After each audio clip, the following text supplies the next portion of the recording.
Hey everybody, welcome into Siren Records Monterey. It's Fresh Catch Friday, and as usual, I'm going to kick you off with the pick of the week. And for me this week, it is Tom Petty, Finding Wildflowers, and this is alternate versions of, some of the pickings from those big box sets that came out last year. This is 16 songs over 2 LPs. It's on limited edition gold vinyl, which is really gorgeous right now. You can get it that way. Anyway, these are studio outtakes from the original recording sessions were like 1992 to 1994. And last year when that 9-disc version, 7-disc version, and the 3 LP version all came out, that's like really a daunting level of investment for your average fan. And I mean, Tom Petty, very beloved, but 9 LPs, that's like for your real purists. And there was a lot of like demos and, just many different outtakes and alternate versions and things like that. So, this is this is like a detachment from that. And it's still, if you've got that box set, you won't need this. But if you are just somebody who doesn't want to put in that kind of time or monetary investment, this is a great companion piece. So these alternative takes and longer jams, they really will make solid sense to you if you had already got the other one. Like, here's the thing, you guys. You can still go ahead and get this 3 LP set. And we still have these. But then this would be like the companion piece. And it's pretty much everything you need without going for the full tilt box set. Okay? So you can do that. Anyway, this was an album that, he always wanted to make a longer Wildflowers, a longer album, but the record company disagreed with him. And so, these other things were kicking around in the vault for a long time. And this kind of it offers you like the insight to the process without, feeling like you're studying for an exam with like the huge box sets. Okay. So, this is being stretched out now with Rick Rubin producing. It's like, and most of the Heartbreakers are playing on these tracks too, but it is a solo record. And it's pretty clear that Tom Petty wanted to step away a little bit from the Jeff Lynne's, like, ornate, slick, recurring production and just, keep it softer and folkier for these things. It'll kind of harken back to like Neil Young's After the Gold Rush. It's got that kind of a feel to it. But anyway, this is just an artist maturing and mellowing, but still blossoming. It's beautiful stuff. So anyway, it's really a great opportunity to get those extras without going too nuts, and a beautiful gold colored vinyl. So pick of the week, love that, Tom Petty. And the other thing I just thought I would show you, because I know that a lot of people are interested in it and have been waiting, is going to be this Greta Van Fleet. The Battle at Garden's Gate, and this is also 2 LPs, their second effort. And after 3 years of, like 1 million concert tickets sold across 5 continents and consecutive #1 singles, Grammy Awards, and performances on like The Tonight Show, Saturday Night Live, all that stuff, this is their moving towards their future with like a little more maturity and really kind of finding their feet a little more. Their early output kind of got some criticism for being too Led Zeppelin-esque. And, admittedly, the first time I heard them, I thought to myself, I was wondering if I'd somehow missed out on some kind of Led Zeppelin material I'd never heard. So it was very much like that. The influence, but you have to remember, this is a young band, and after all, Led Zeppelin, when they started their career, they were like taking from blues greats. They weren't always like super original right out of the box. Everybody has their starting point, and Led Zeppelin didn't even borrow. They just took that stuff, and it wasn't an issue until years later down the line when lawyers got involved. But it just goes to show you, don't be too hard on these young bands when they're heavily influenced by something.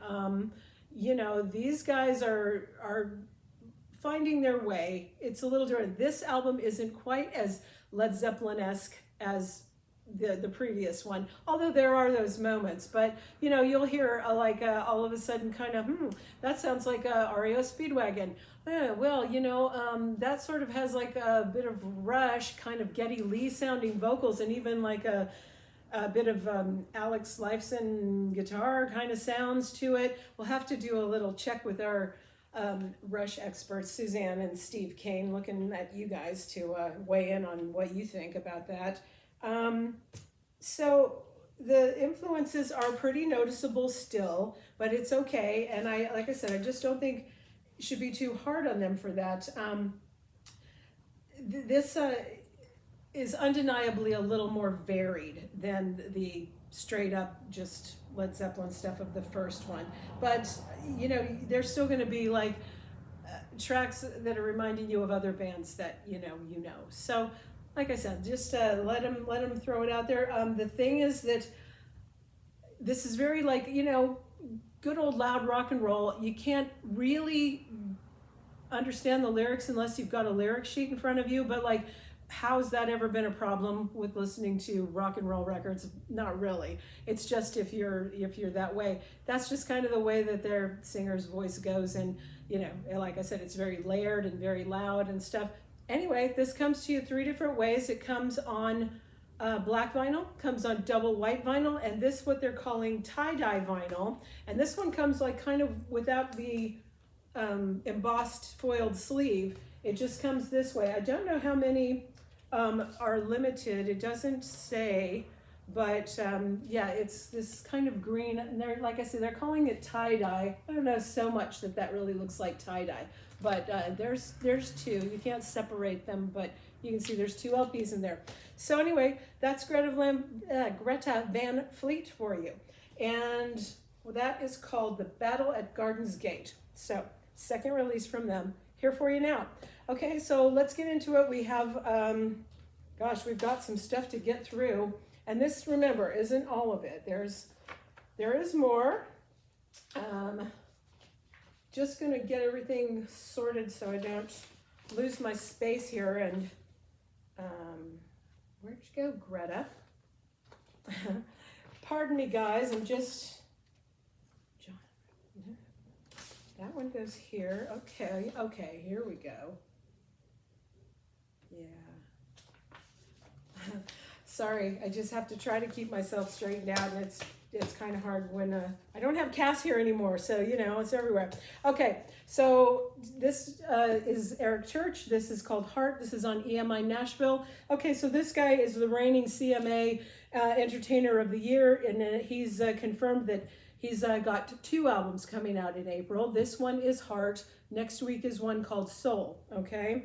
And they came out of his 28 days in the mountains of North Carolina, where the songs were recorded and written. 9 new songs, including the hit single, Stick That in Your Country song. Ooh. And Soul, like I said, comes out next week, and I think it's the same kind of cover art, but it'll be more like blue, where this one's red, okay? Sorry about that ringing phone. Okay, next up, oh, this is a beauty. This is a fabulous piece. This is Armed Forces, Elvis Costello and the Attractions. Okay, so there's 9 pieces of vinyl in this beautiful box. This is on UME, super deluxe edition, personally curated by Elvis Costello.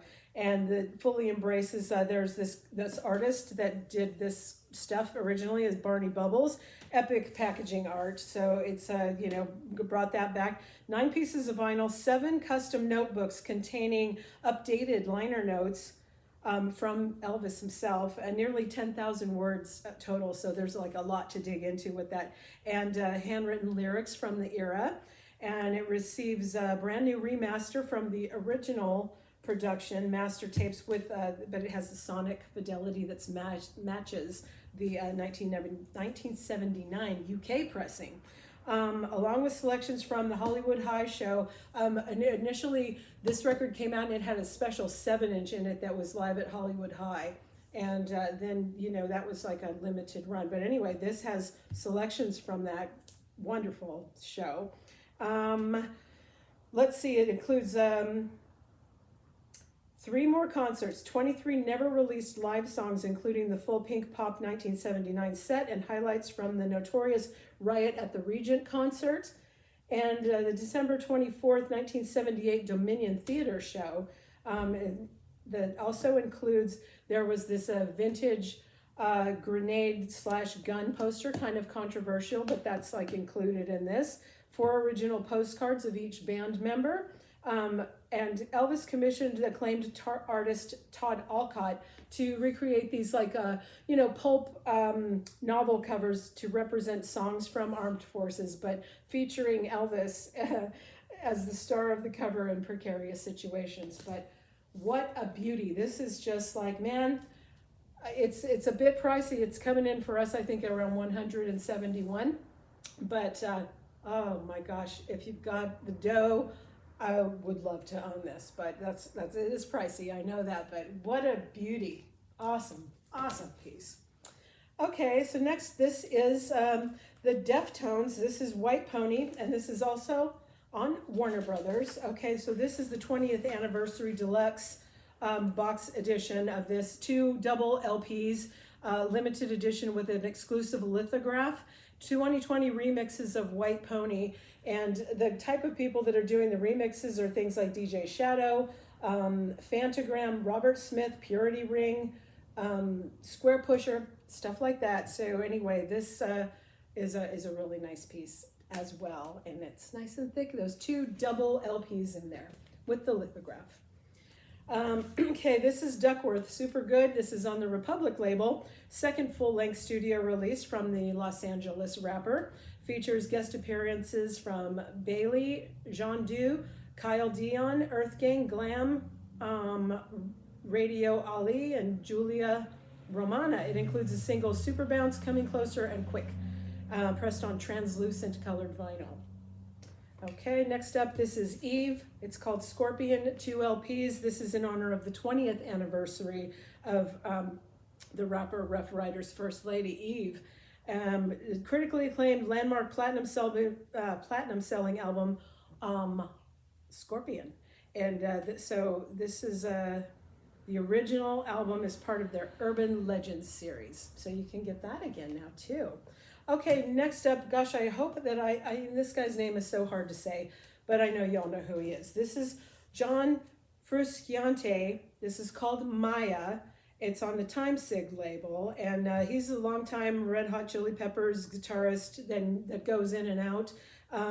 Anyway, this is his first instrumental electronic album under his own name on Aaron Funk's Time Sig label. So he's kind of swapping the acid house influences of his other side project called Trick Finger. This is more of a tribute to like 90s jungle drill and bass kind of stuff. So he says the record is dedicated to his cat, Maya, who recently passed away, a fellow traveler in his otherwise solitary music making sessions.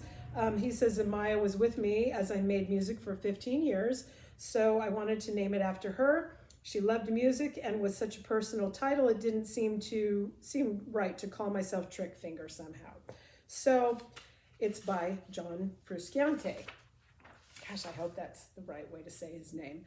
Anyway, this is inspired by his favorite music, 91 to 96 UK breakbeat, hardcore, and jungle, and it's a varied and personal take with sophisticated and authentic production, balanced against his acute sense of melody and inspired blending of machines and samples, infused with joyful energy. So this is a limited edition on lilac vinyl, and that's here for you now too. That was a pretty interesting listen. It was not a bad deal at all. It was quite good, actually.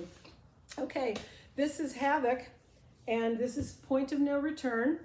This is on Spine Farm, and this is on Translucent Brown and Yellow Splatter. It's an EP recorded by thrash metal band Havoc, originally released in 2012. So, again, here for you now. Okay, this one here, this is Intonate. And this is called Severed Within. And what label is this? Gosh, I'm not sure. I think it's Willowtip. I think that's the label this one's on. Okay, so anyway, Intonate formed in 2013, and they're from Montreal, Canada. They play progressive technical death metal, and with lyrical themes covering history and philosophy. So it's got a total playing time of 40 minutes and it's 5 songs. So a couple of these songs are over 10 minutes long, and it's supposedly very mature, very layered, and much more grown up than some of their last efforts. So they're also another one that's finding their new direction and very sophisticated. They're thinking that, people new to this genre would like it, as well as their fans that have been with them from the inception. So that's here, the EP. All right, this is Keith Jarrett. This is the Budapest concert, and this is 2 LPs also on ECM. This is the second complete show to be issued from his 2016 tour, European tour, following the acclaimed Munich concert. This was recorded at Palace of Arts in July of 2016. Double album documents his solo performances at Budapest's Bela Bartok National Concert Hall, Palace of the Arts, okay? His roots go back to Hungary, apparently, so he saw it as a homecoming, and the context inspired him to do a lot of creative improvisation. He's a jazz pianist. His later concerts comprised independent movements, and very much like this real spontaneous resourcefulness and creative energy. So, this is the second one, and it's limited edition. I don't know how many, but it won't be around forever. Okay, this here is Jeezy. This is the Recession 2, and this is also 2 LPs. Gosh, a lot of doubles this week. This is the sequel to his 2008 classic that was just the Recession. Okay, so Recession 2 features people like Yo Gotti, E40, Rick Ross, Neo, Demi Lovato, and Lil Duval. It deals with pain and pressure that every day Black and brown people deal with, especially within inner cities. And it is an inspiration to be motivated and make it out and be successful and achieve your goals, which, I always like a positive thing like that. Good rap hip hop that's got a nice upbeat message. So there you go. All right, Nora Jones, Till We Meet Again live. This is 2 LPs as well. This is on Blue Note. So nearly 2 decades into her career, she's a Grammy-winning artist. She releases her first live album. Performances from the US, France, Italy, Brazil, and Argentina, all recorded between 2017 and 2019, spanning her entire career from her 2002 debut all the way up into more recent singles, It Was You, and the Grammy-nominated I'll Be Gone. So it also is a kind of a sweet way that it closes with a cover of Soundgarden's Black Hole Sun. It was a tribute to Chris Cornell, recorded at the Fox Theater just days after he passed away. So anyway, her first live offering and a double. There you go. Okay, and then next up, we've got The Offspring. Let the Bad Times Roll. This is on Concord Records, and this is this legendary Southern California punk group. They returned, this is their 10th album, the first new offering since 2008. It's produced by Bob Rock, and the group describes the album as the most cathartic thing that they've done. The messages might be dark, but at the end, what's left is communication and how it's important. And working through feelings is important, and most of all, hope is important. So this is a gatefold jacket. The indie exclusive here is on orange crush-colored vinyl, and it's also here for you on cassette, if that's your preference. I'm trying to keep the glare off of that, but there you go. Okay, The Offspring. Okay, next up, this is Polaris, The Death of Me, and this is on Resist Records. This was originally released in 2020, and it's the second studio album by this Australian metalcore band, now pressed on pink and electric blue with orange splatter vinyl. This is a limited edition of 1,000. These have been, released in small batches. That's why it's in the new release pile, because I think they've done it on red vinyl, magenta vinyl, some kind of splatter and this. So they only do like little runs of like 300, 500, this case 1,000. But anyway, that's here for you now on the pink in electric blue with orange splatter. Okay. This is Show Me the Body, Survive EP. This is on Loma Vista. They are a New York hardcore trio, and they built a studio at their headquarters, during pandemic, of course, like everybody else. It's the first project to be written and recorded top to bottom in their Corpus studio, and the songs deal with spiritual and physical isolation, as well as staying ready and preparing for the next time we come together. This is a 10-inch for you here now, okay? All right, this here, Slaughter Beach Dog at the Moon Base on Lamo Records. This is the fourth full length from Slaughter Beach Dog, and it's a return to form for Philadelphia band leader Jake Ewald. Written and recorded alone at home and at the Metal Shop, which is his East Kensington recording studio. The album tracks an exercise in solitary production. And his latest offering brings expanded arrangements and sharpened storytelling. I guess he's been working on that. He taps into salad days over slacker rock and dark grooves of seedy city life and a barroom piano-driven escapade through the Great American Bedroom. So pretty interesting. This is the indie exclusive blue vinyl, limited to 600 copies. Okay. All right, we got a couple of deluxe versions of this here. This is Scott Pilgrim versus the World, that original motion picture score, on vinyl for the very first time. This one. This is the one. Sorry, guys. This one here is the teal blue colored edition. It's packaged in a wide spine jacket, and that's the 2 LPs for this one. The big deluxe one here is this one, and this is 7 Evil X's Deluxe Edition 4 picture disc LP collection. So you get 2 LPs of soundtrack and 2 LPs of score in this 4 vinyl box. It also features 12 bonus tracks. It's packaged in this matte soft touch with spot gloss slipcase, okay? And it includes a 2-sided film poster, 2020 musings from Edgar Wright, the director, and Nigel Godrich, the composer, on printed letters, and an 11 by 11 coloring page with original art by Brian Lee O'Malley.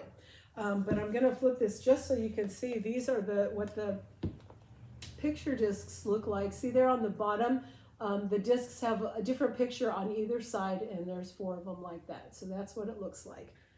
And yeah, that's sold for us like incredibly well just on black vinyl. So I'm thinking that people are going to be excited about those too.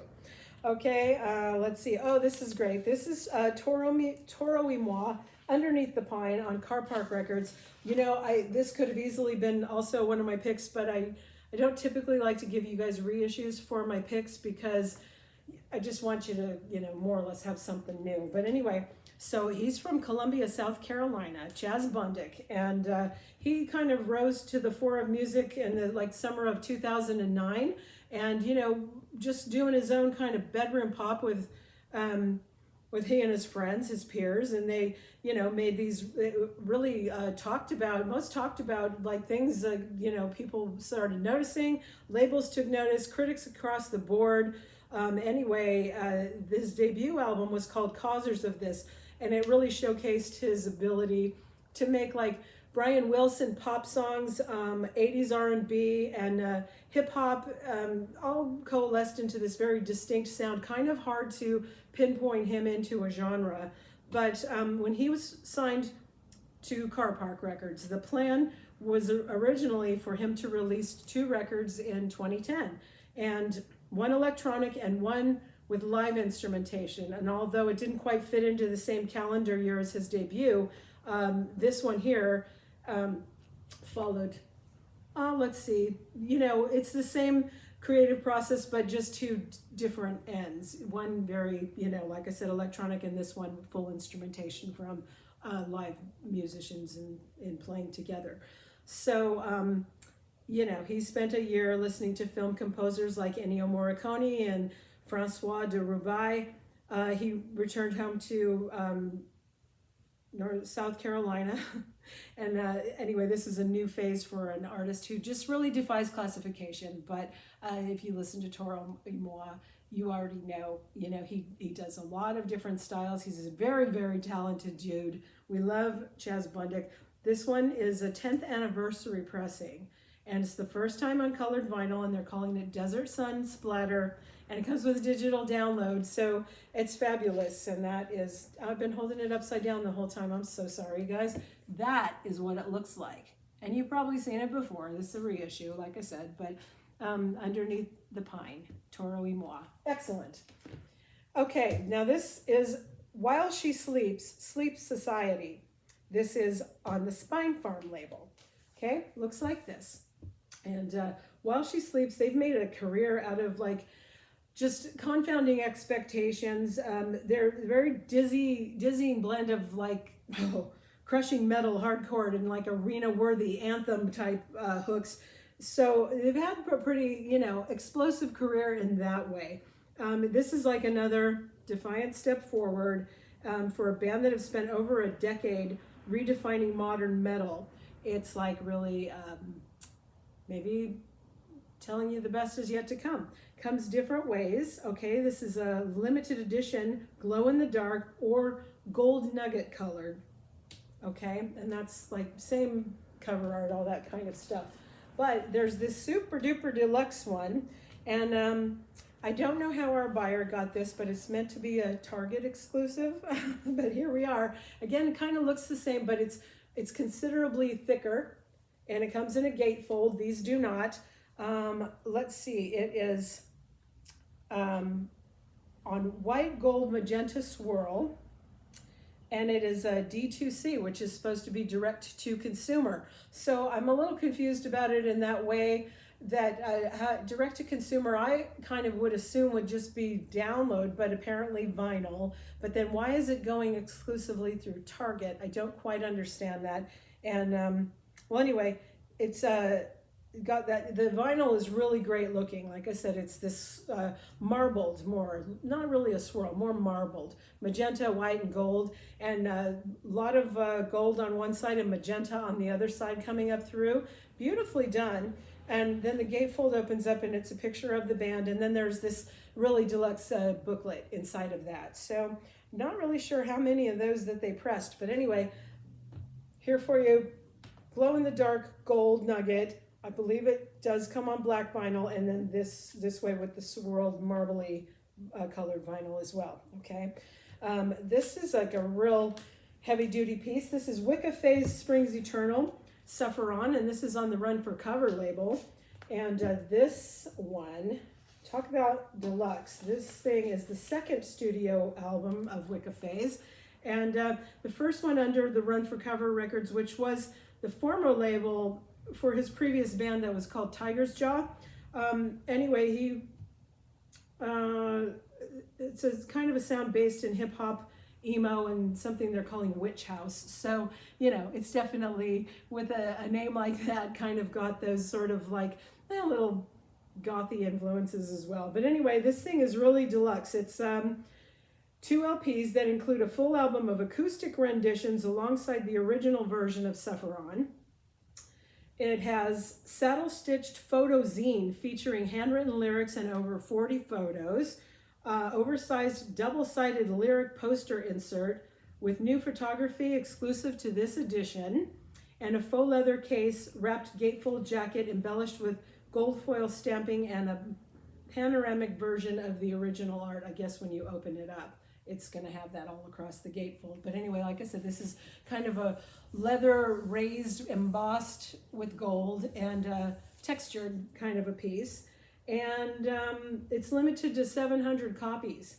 So, and it's pressed one time only on what they're calling purple and cream full moon vinyl. So, boy, grab that one while it's hot. There's only 700 to go around. Okay, and let's wind it up with Lucinda Williams. And this is called Running Down a Dream, a tribute to Tom Petty. 2 LPs. Boy, see, like everything's double this week, it seems like. This is on the Highway 20 Records label. So she is an award-winning, revered singer-songwriter, Lucinda Williams, and she's working to help independent music venues. Steady. So anyway, during the pandemic, during this time, she's trying to help generate funds and support for independent music venues. So she has come up with this project she's calling Lou's Jukebox. And it's supposed to be scheduled as a 6-episode series that'll come later, I think in October. But it's going to feature a themed set of songs by other artists, but curated by her. And the first episode will kick off, like they're thinking October 22nd. And that's with this Running Down a Dream. It's a tribute to Tom Petty, and features songs from his celebrated career in advance of just what would have been his 70th birthday. So this is pretty interesting. Lucinda Williams and supporting indie music venues. Okay, so that's everything in the pile. It's not everything that came out today. There's more, but this is just what I got to show you. So I hope you find something in here that you love, and I'm going to post the list down below. The only thing that didn't make it onto the list was the Eric Church, but I've handwritten it in there. And, you know, next week we'll pick up his second part, and it'll probably, you know, be companion pieces anyway. Okay, so thanks for joining me, and I'll see you next time.